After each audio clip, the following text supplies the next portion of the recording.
Sitharaman serial July 14 நாளைக்கான எபிசோடில் என்ன நடக்கலாம் அப்படிங்கிறத ரிவ்யூவாக பார்த்துலாங்க. வேணாம் இதெல்லாம் தப்பு அப்படின்னு சீதா சொல்லிட்டு இருக்க, ஏற்கனவே நிறைய தப்பு பண்ணியாச்சு அப்படின்னு சொல்லி 2 ரவுடி லேடிஸும் சீதாவை கொலை பண்ணுறதுக்காக ட்ரை பண்ணுறாங்க. ஆனால் சீதா அவங்க 2 பேர்த்தையும் தள்ளி விட்டுட்டு எப்படியோ தப்பிச்சு ஓடுறாங்க. அங்கே இங்கே முட்டி மோதி எப்படியோ ஓடிட்டே இருக்காங்க. ஒரு கட்டத்தில் ரொம்ப ஸ்பீடாக ஓடி வந்த சீதா கரெக்டாக ஒரு போலீஸ்காரர் மேலே மோதிடுறாங்க. அந்த போலீஸ்காரர் யாருன்னு பார்த்தா அவங்க அப்பா தான். கூடவே ஜெயிலர் மேடமும் இருக்காங்க. என்னாச்சு சீதா என்னாச்சு அப்படின்னு சொல்லி கேட்க, சீதா ரொம்ப பதறி போயிருக்காங்க. கொஞ்சம் பொறுமையா இரு சீதா, என்னாச்சு, பயப்படாதம்மா நான் இருக்கேன்ல அப்படின்னு சொல்லிட்டு இருக்க, இனிமேல் நான் பயப்பட மாட்டேப்பா, நீங்கள் இருக்கீங்களா, நான் பயப்பட மாட்டேன் அப்படின்னு சொல்லிட்டு சீதா அப்படியே கொஞ்சம் கொஞ்சமாக ரிலாக்ஸ் ஆகுறாங்க. ஆனாலும் திரும்ப திரும்ப சீதா திரும்பி பார்த்துட்டே இருக்காங்க. அந்த 2 ரவுடி லேடிஸும் வந்துட்டு இருக்காங்களா என்னன்னு சொல்லிட்டு. அந்த லேடி 2 பேருமே ஜெயிலர் மேடமை பார்த்ததுமே, என்ன இவங்க இவ்வளோ க்ளோஸாக பேசிகிட்டு இருக்காங்க ஜெயிலர் மேடம் கூட, ஒருவேளை தெரிஞ்சவங்களா இருக்குமோ அப்படின்னு சொல்லிட்டு பயந்து அவங்க போயிடுறாங்க. ஆனாலுமே சீதா அவங்க திரும்பி துரத்திட்டு வராங்களான்னு பார்த்துக்கிட்டே இருக்காங்க. சரி சீதா ரொம்ப பயந்து போய் இருக்காங்க சார் அப்படின்னு ஜெயிலர் மேடம் சொல்லிட்டு, அம்மா சீதா உங்கள் அப்பாவும் நானும் ஆல்ரெடி ஃப்ரெண்ட்ஸ் தாம்மா, அப்போ நீ சின்ன குழந்தை, எதாக இருந்தாலும் பார்த்துக்கலாம், பயப்படாத அப்படின்னு சொல்லிட்டு, சார் நீங்கள் கொஞ்ச நேரம் கார்டன் பக்கம் கூட்டிகிட்டு போங்க அப்படின்னு ஜெயிலர் மேடம் சொல்கிறாங்க. உடனே சீதாவோட அப்பாவும் சீதாவை கூட்டிகிட்டு போகிறாங்க. இன்னொரு பக்கம் மகா அந்த இன்ஸ்பெக்டருக்கு கால் பண்ணிட்டு இருக்காங்க. ஆனால் அவர் கால் அட்டன் பண்ணவே மாட்டேங்கிறாரு. உடனே அர்ச்சனா, இந்நேரம் அந்த இன்ஸ்பெக்டர் சீதா கதையை முடிச்சிருப்பாரா அப்படின்னு சொல்லி கேட்க, முடிச்சிருந்தா இந்நேரம் எனக்கு கால் பண்ணியிருப்பான் அப்படின்னு மகா சொல்ல அந்த இன்ஸ்பெக்டரை நம்பலாமான்னு அர்ச்சனா கேட்க, நம்பி தானே ஆகணும், நம்புறதை தவிர வேற வழி இல்லை, பணத்துக்காக அவன் என்ன வேணாலும் பண்ணுவான், கண்டிப்பாக சீதாவோட கதையை அவன் முடிச்சிருவாங்கிற நம்பிக்கை எனக்கு இருக்கு அப்படின்னு மகா சொல்லிட்டு இருக்க. கரெக்டாக அந்த இன்ஸ்பெக்டர் ரூம்குள்ளே வராங்க. இப்போதான் உங்களை பற்றி பேசிட்டு இருந்தேன் அப்படின்னு மகா சொல்ல, கால் பண்ணுவீங்கன்னு பார்த்தா நேர்லேயே வந்துட்டீங்க அப்படின்னு சொல்ல, இன்ஸ்பெக்டர் ரொம்ப தயங்கிட்டே இருக்காங்க. உடனே மகா, நல்ல செய்தியா சொல்லுங்க இன்ஸ்பெக்டர், அவ உயிரை எடுத்தாச்சா அப்படின்னு சொல்லி கேட்க, மகாலட்சுமி மேடம் சீதாவோட அப்பா போலீஸ் இன்ஸ்பெக்டரா அப்படின்னு இன்ஸ்பெக்டர் கேட்க, ஆமா அதுக்கு என்ன இப்போ, அதுக்கும் இதுக்கும் என்ன சம்மந்தம் இருக்கு அப்படின்னு சொல்லி கேட்க, நடந்த எல்லா விஷயத்தையும் இன்ஸ்பெக்டர் சொல்லிடுறாங்க. ஜெயிலர் அவளோட அப்பா ஃப்ரெண்டா இருந்தா அவங்களுக்கு என்னவா, கதையை முடிக்க வேண்டியதானே அப்படின்னு கேட்க, மேடம் நான் பேசி பார்த்தேன், போலீஸ்காரர் பொண்ணுங்கிறனால அவங்க கொஞ்சம் பயப்படுறாங்க அப்படின்னு சொல்ல, என்ன பேசுறீங்க நீங்க, முடிச்சிருவேன் கிழிச்சிருவேன்னு சொன்னீங்க, இப்போ இப்படி சொல்றீங்க, நீங்க போலீஸ் தானே இப்படி பயப்படுறீங்க அப்படின்னு மகா கேட்க, சில விஷயங்கள் எடுத்தோ கவுந்தோன்னு அவசரப்பட்டு பண்ண முடியாது மேடம் அப்படின்னு சொல்லிட்டு இருக்க, மகா இவர் பணம் ரொம்ப அதிகமாக எதிர்பார்க்குறாருன்னு நினைக்கிறேன் அப்படின்னு அர்ச்சனா சொல்ல, பணம் அதிகமாக வேணும்னா கேட்டு வாங்கிக்கோங்க, ஆனால் இந்த பூச்சாண்டி காட்டுற வேலை என்கிட்ட வேண்டாம், உங்களால் முடியுமா முடியாதா அப்படின்னு மகா கேட்டுட்ருக்க, மேடம் பணம் ஒரு விஷயமே இல்லை, மாட்டிக்கிட்டா பிரச்சனை, சீதா விஷயத்தில் வேற ஏதாவது பிளான் பண்ணுங்க, இந்த பிளான் ஒர்க் அவுட் ஆகாது அப்படிங்கிறாரு இன்ஸ்பெக்டர். இன்னொரு பக்கம் சீதாவோட அப்பா சீதாக்காக லஞ்ச் எடுத்துகிட்டு வந்து கொடுத்து போய் சாப்பிடுமா அப்படின்னு சொல்லவும், இல்லைப்பா நீங்களும் வாங்க சாப்பிட்லான்னு கூப்பிடுறாங்க. இல்லைம்மா நீங்கள் போய் சாப்பிடுங்க அப்படின்னு சொல்லவும் சரின்னு சொல்லி சீதாவும் போகிறாங்க. கரெக்டாக செல்லம்மா அந்த இடத்துல கிராஸ் ஆகுறாங்க.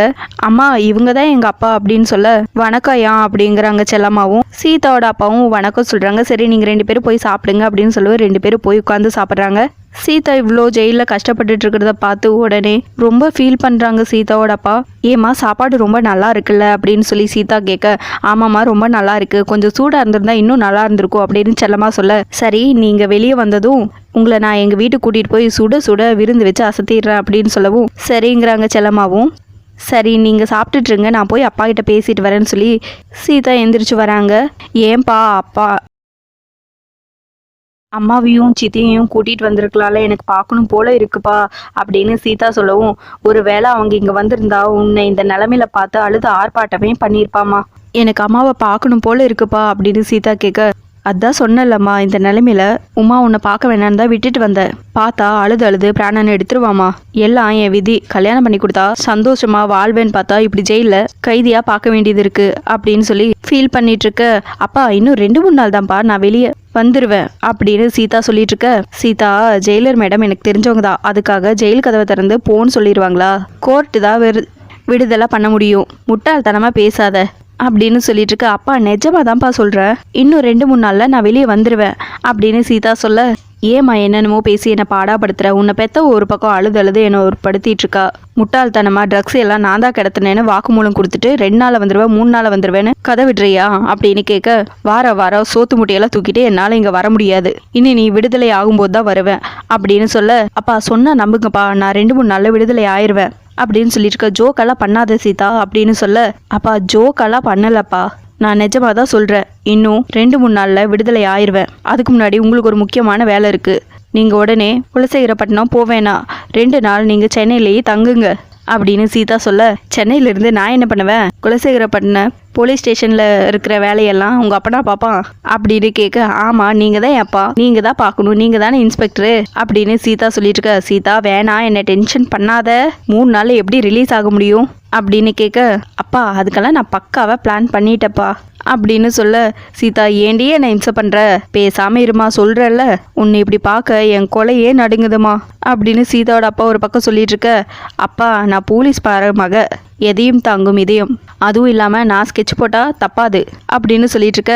ஏமா நீ இப்படியே சொன்னதே சொல்லிட்டு இருந்த, நான் ஊருக்கு கிளம்பி போயிடுவேன் பார்த்துக்க அப்படின்னு சொல்ல, அப்பா இந்த சீதா சாதாரண ஆள் இல்லை, என்கிட்ட நல்ல திட்டம் ஒன்று இருக்கு அப்படின்னு சொல்ல. சீதா என்னம்மா சொல்ற அப்படின்னு கேட்க, அப்பா ஒரு 2 நாள் நீங்கள் சென்னையிலேயே இருங்க, நான் ரிலீஸ் ஆகுறத நீங்கள் பார்த்துட்டு போனாதான் உங்களுக்கும் நிம்மதியாக இருக்கும், எனக்கும் நிம்மதியாக இருக்கும் அப்படின்னு சீதா சொல்லிட்டு இருக்க. உனக்கு நிம்மதியாக தான் இருக்கும், ஆனால் எனக்கு ஸ்டேஷனில் மெமா கொடுத்துருவாங்க, பரவாயில்லையா அப்படின்னு கேட்க, முத்தாரம்மன் மேலே சத்தியமா நீங்கள் சென்னையில் தான் தங்கிட்டு தான் போகணும் சரியா, அப்பா நீங்கள் சென்னையில் இருந்துட்டு தான் போகணும்ப்பா, நான் ரிலீஸ் ஆகணும்னா உங்கள் உதவி தேவைப்படுதுப்பா அப்படின்னு சீதா சொல்லிட்டு இருக்க. சரின்னு ஒரு கட்டத்தில் ஒத்துக்கிறாங்க சீதாவோட அப்பாவும். என் செல்ல அப்பான்னு கொஞ்சிடுறாங்க சீதாவும் அவங்க அப்பாவை.